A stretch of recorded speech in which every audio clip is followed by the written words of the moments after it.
Welcome to Pro Trader Strategies. My name is Eric Wilkinson, and this is Spotting the Trade. So if you guys want to learn about how to spot an opportunity in the markets, smash that like button for me. It really does help out. It also will send a little robot out there. It's like throwing a robot a cookie. That bot goes out there and finds somebody that looks like you folks in order to share some of this information with them. So before you go, make sure you smash that like button. Hey, and throughout this video, feel free to comment over there on the side, folks. I want to make sure that we are going over material that you guys want to participate in. So throw it over there on the side and I'll take a look at it as we go through this. And finally, make sure you guys subscribe to this video. We are doing videos today, this afternoon. I do a video where I'm going to drill down on a specific option strategy, and I'll show you the levers and pulleys around that. I give it a little bit more time than I have the opportunity to in these videos. So please check those out. Hit that subscribe button, hit the little bell next to it, because sometimes when I'm doing these spotting the trades, if I spot a trade later on in the afternoon, I'll pop on here and that way you guys will get a notification. All right, so I've been talking about this day for quite some time because we've got a lot of economic data here in the United States to go over. Across the pond, really not a whole lot to see there, but here, like I said, in the United States, we got a plethora of stuff. We've been talking about the manufacturing data points coming in a little bit weak the last month, right? And I wanted to know if that was going to be a signal going forward. Well, yesterday we got the Empire State Manufacturing Index. Well, it came in a lot better than expected. I think it caused the markets to pause a little bit because the broader markets, I do believe, were thinking the overall economy was starting to slow down due to some of these manufacturing numbers. Well, yesterday, we got the Empire better than expected. Today, Philly Fed knocking it out of the park, coming in at 30.7, expected to be 18.9. So really a very good number there. Now we're talking about core retail sales. You're stripping out autos. That came in at 1.8%, expected to be a pullback a little bit of negative 0.1%. Remember last month's number? It was negative. They were expecting another negative number this month.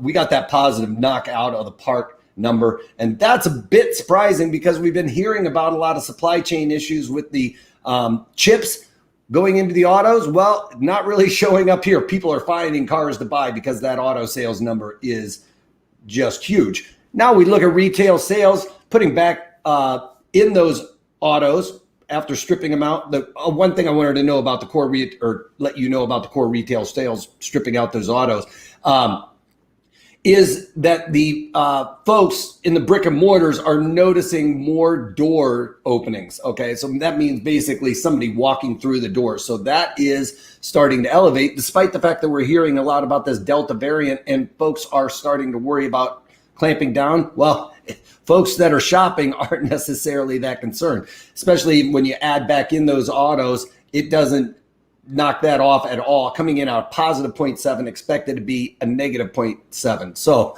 a 1.5 beat there as well. So across the board, retail sales doing very well. You know, we're seeing the equities see some weakness today based on this great economic data. Why? Well, I think that's because people are starting to worry about the Fed raising interest rates and having a taper tantrum. Okay, so we're seeing good economic data, and we've seen this in the past. And listen, I've been trading for over 25 years. A lot of times the markets will start, throwing a little tantrum when they see good economic data and they believe that the Fed might start tightening rates. All right, so which is basically raising interest rates. All right. That being said, we've got the unemployment claims number coming in at 332,000. That was right in line pretty much with expectations there. Business inventories in line with expectations. With the retail sales, we're not seeing those business inventories go down. Well, if you remember, I was talking about these inventories were starting to creep a little bit high early. And I said, they're going to be ramping up for the holiday season. They shouldn't be doing that necessarily at this point. Well, folks, those PMI numbers, those purchasing managers are the ones that are seeing this demand come in. So I was seeing a little bit of a ramp up in these PMIs, but seeing some of these other economic data points coming off a little bit gave me a little bit of angst. Obviously the PMI guys continue to see the purchasing managers. I'm talking about the purchasing managers index, where they actually show up in that index. But those folks are relatively confident, obviously, with the overall economy at this point. And natural gas storage is a build of 83 billion cubic feet, which is more than what was expected at 75 billion cubic feet. All right, let's get on with the overall markets. I'll share my screen here to make sure that everybody can see it today. So we've got crude oil coming off a little bit after the big rally yesterday. I think we probably will see a little bit more demand. I was expecting us to not see the 70s here relatively soon, but with those auto sales, that's a definite indicator that future demand for gasoline is definitely imminent. We also are seeing the manufacturing sector ramp up here. We saw Empire Manufacturing, now Philly Fed, much better than expected. I'm not just talking about small beats here, folks. They're pretty darn good beats on the street there. That would be demand for crude oil as well, because the plastics, the polypropylenes, all those other byproducts of crude oil going into this will act as demand and give it a little bit of buoyancy. So it's not unheard of to see crude oil creep a little bit higher here based on this forward demand. All right. Bonds are coming off, and that's because economic data showing that we are looking pretty good here. That means interest rates will start to look to rise here as the economy does better. We'll see bonds come off, but everybody else is throwing a bit of a tantrum here based on this data. We can see gold falling out of bed, forgetting all about inflationary worries. This is all about the economy doing well right now, and that's why we're seeing some weakness here in gold. Bitcoin is holding on. A lot of folks talking about adding cryptocurrencies to the trading platforms. As a matter of fact, Interactive Brokers is one of those that said that they're going to do it. An interesting fun fact with the CEO of Interactive Brokers. Apparently, he's been long Bitcoin for over 3 years. Now they're going to add the ability to trade cryptocurrencies on that platform. Is that going to really start pulling away from folks like Robinhood, who really don't even have the ability to have an IRA or a 401k or any of those opportunities in their platform? So I think that people are going to start pivoting here to adding the ability to trade cryptocurrencies to the platforms here, especially with Interactive Brokers jumping on that soon. We've got the VIX getting a little bit of a spike as we're seeing the NASDAQ was leading the way to the downside. I don't know if it is anymore, down 111 points on the day, basically engulfing yesterday's rally. I was really looking at a turnaround where we were going to start making some moves to the upside. But today it looks like another turnaround, and turn your hands around from yesterday, turnaround Thursday. We're seeing this market really start to see some weakness. Why? Because of the good economic data we got today? No, folks, it's because they're precursor to the taper tantrum or any type of interest rate increases at this point. Here we have the Dow Jones Industrial Average off 200 points, right there at the point of control. You know, I'm not as concerned about the blue chips and or the Dow Jones here in and around this area. As you can see, we've got this point of control lining up quite nicely here, and the market juking back and forth around that really isn't that much of a concern, folks. And the reason why is because when we transacted at a certain price, there is no real angst for that when that happens. I don't know why my mark. I thought I'd be able to bring up my marker. For some reason, it's having a bit of a trouble here. Let me see if I can find it. There we go. Let's pull this over again. So what I'm talking about here is in this little consolidation area here. You don't want to give me a circle.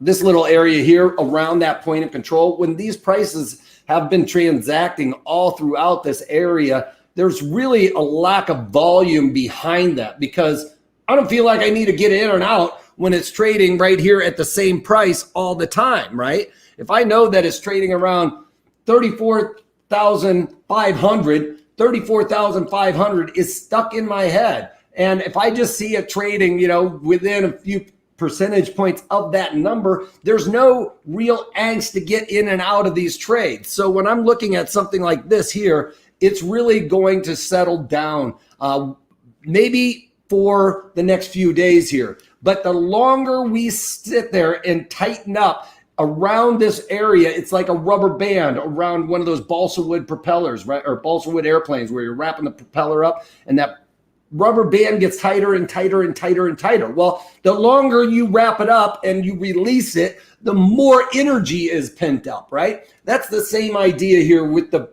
markets. The longer we sit there and trade in a relatively tight range like this, momentum or energy is being built up around this area. So we could see a pop or a drop. Now, when it's doing this, there's no real indication as the directionality going forward. It's just going to be when that energy is released, we're going to make either the bulls succeed or the bears succeed. So there's no real discernible direction right now in something like the Dow Jones futures or in DIA. We could look at DIA as an ETF, okay, for a trade that we don't know if it's going to either pop or drop. I don't know. Are we going to drop based on good economic data because it's throwing a tantrum because they don't want to see higher interest rates? Or do we get that pop because the overall market says, hey, this really isn't that much of a headwind. We're going to start moving higher here. All right. So I've got a strategy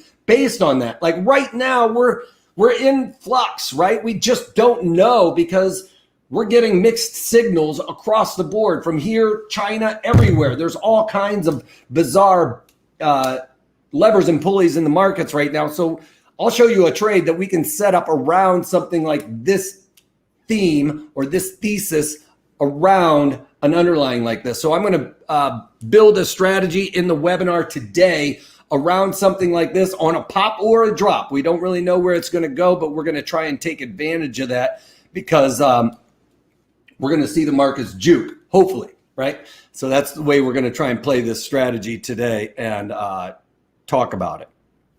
All right. Let me erase that because I think that if I just pull this back up, all right, there we go. Now, yesterday we were talking about bleeding back into this trend channel. No confirmation today. Again, another engulfing pattern. Is this 50-day simple moving average going to support us? I think it is. It's going to act very similar to what we have in this trend channel here. It will act as support. So yeah, my trend channel is a little bit tighter than that 50-day, but both of those, you can just think of it as a thicker line, if you will, for a support area there in the E-mini S&Ps there. And then we can move over to the breakdown of the mini S&Ps. What happened on the economic data? It must have been pretty crummy. No, folks, this is because we've gotten good economic data, all right? The fact is the market is saying good economic data means higher interest rates. Then we have to panic and cover our profits, all right? That's kind of what's going on here. And yes, it does seem a little counterintuitive, but that's how the markets are thinking. You have to realize that markets, stocks, futures, everything is forward looking. We're basing these prices on what our guidance is down the road, 6 months, right? Well, when we get a turn like this, where economic data shifts this quickly, we only had basically a momentary blip to the downside. Now we get this shift. Everybody is starting to juke, all right? We're trying to figure out where we're taking our profits, what's going to make it through a rising interest rate economy, all of those things. Maybe the stay-at-home trade doesn't work out as much. So a lot of people are making some moves today, and we can see that the overall market taking profits, it looks like more than anything, based on the possibility that we're going to hear these Fed governors chirping again about rising interest rates. All right. Whoa, we've got a market profile to end all market profiles. Well, no, not really. It does this when we have an IPO. And Dutch Bros, if you guys aren't familiar with Dutch Bros, let me try and see if I can find a picture of Dutch Bros because they are huge out here.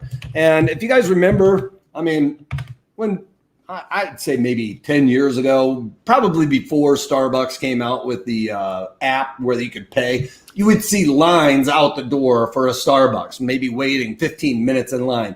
That, folks, is Dutch Bros. So let me try and find an image of Dutch Bros, what it looks like here. I'll just pull up a Google. Where'd you go? That's because of that.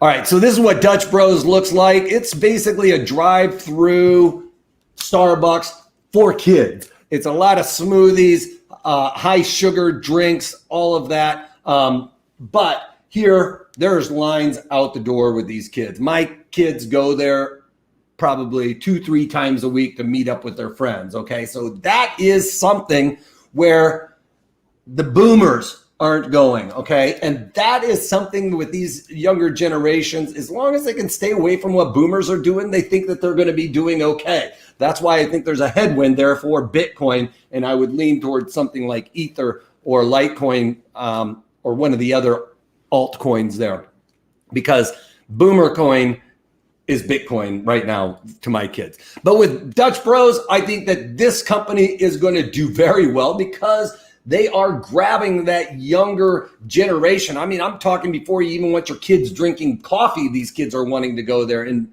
not necessarily elementary so much, but middle school and definitely in high school when they can drive there. So Dutch Bros, I played this to the upside, buying some for my IRA. This is a longer duration holding. Okay, so I'm not really looking to trade around this. When they get options, I'll probably start doing covered calls like I did with PIN. If you guys remember that whole run up in PIN during the pandemic off those lows, I'll be doing something like that similar to Dutch Bros in my overall IRA portfolio, try and lower that overall cost basis. But with that said, I bought Dutch Bros yesterday at what was it? 30, I think it was 38.35. 38.35 is what I think my number is there.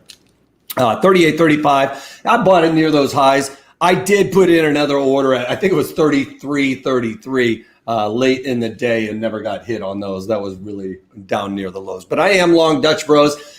Folks on the East Coast or Midwest may not know about Dutch Bros, but now that they've gone public, they are going to be what your kids are buying in the future. I can almost assure you of that. Just the popularity of it here is through the roof right now. All right, and a couple of these other things. I added bullish deltas to my portfolio yesterday in the casino sector, Wynn and Las Vegas Sands. Remember, I was getting involved in this with high implied volatility, wanting to play a bullish direction. What does that mean? High implied volatility means that those premiums are really expensive. If premiums are expensive, or anything is expensive, that's where we want to sell. And when they're super cheap, that's where we're looking to buy. Well, these premiums were expensive, and I had great strike location down here at around the 73 area, or actually 75, but with my credit, my break even is down there around that 73 point of control area. But with this trade, volatility has continued to creep a little bit higher. I'm seeing a little bit of negative move. Both those are headwinds for this strategy because I sold premium as the volatility increases. Despite the fact of direction, those premiums are increasing based on just volatility expanding. And you can see here that in this little area, I am getting a sell-off there. Probably worse than where I got involved. So not confirmed yet. You know, I would say for most people, wait for that confirmation on this trade, because we would have wanted to see a green candle like that for that confirmation. I'm usually a little bit early. I like to get in on the setup candles, which is what happened yesterday. Today, we're breaking down a little bit further. The beauty in options is you can get involved in these trades a little bit earlier than the confirmation because of my strike location being selling some puts down here. I'm selling puts down at the 75 level. And if you guys remember, I got a credit. I think if it was $1.80 something. So if I take that credit of $1.80 from my 75, that puts me at 73.20, right?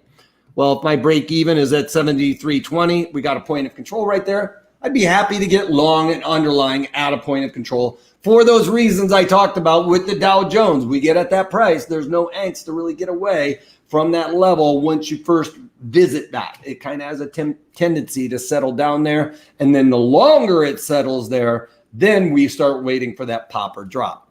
All right. So if you guys have had anything to take away from this, please share that by smashing that like button. It's like throwing a biscuit to a crawler. That crawler goes out and tries to find somebody just like you. So please smash that like button for me. Comment. I will circle back around for you folks that weren't able to watch this live to make sure everybody's clear of concept. Or if you want me to cover something the next day, I'm checking those out.